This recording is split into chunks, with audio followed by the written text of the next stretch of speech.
Good morning दोस्तों, जी academy में आपका स्वागत है। आज का हम लोगों का एक ही टॉपिक पे हम लोग डिस्कस करेंगे। अगर किसी मीडियम इंडस्ट्री या लार्ज इंडस्ट्री का पावर फैक्टर पुअर है, माने poor power factor. Poor power factor means with in 0.5। जो पावर फैक्टर cos 5 का वैल्यू होगा, अगर वो 0.5 से कम होगा तो क्या होगा, इंडस्ट्री पे क्या इम्पैक्ट होगा।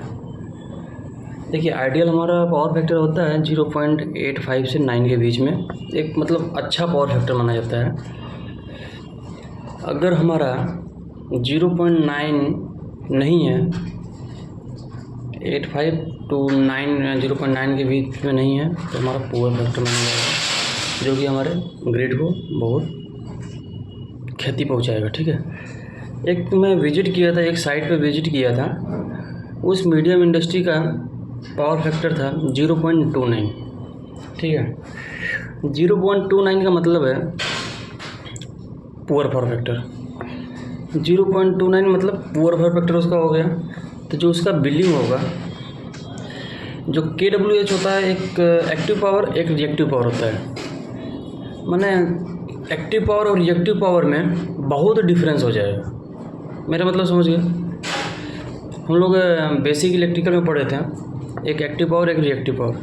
जितना भी आज तक का बिलिंग का हम लोग कैलकुलेशन करते हैं वो KWH में करते हैं। अगर हमारा पुअर पावर फैक्टर हो गया तो क्या करेंगे।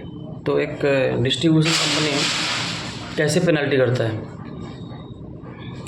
एक एग्जांपल मैं आपको दे रहा हूँ। अगर 0.29 पावर फैक्टर है तो मीन्स अगर अच्छा पावर फैक्टर है तो हमारा जो KWH होता है, ठीक है, उसमें ज़्यादा वेरिएशन नहीं आएगा।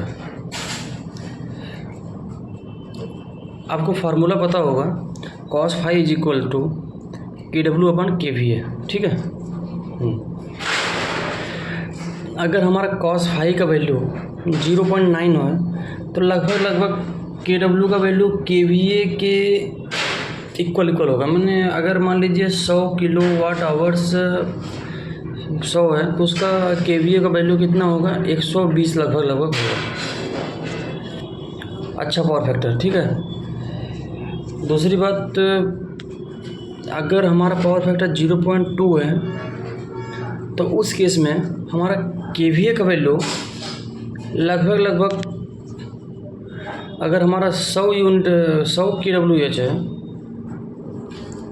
तो हमारा उसका वैल्यू कितना होगा, 500। 0.2 का माने KVA का वैल्यू 500 हो जाएगा। तो उस केस में हमारा जो बिल होता है, MI का बिलिंग होता है, वो KVA से होता है। समझ गए मेरी बात। वही आपका एक इंडस्ट्री का फाइन होता है, पेनल्टी होता है। ओके, बस यही है।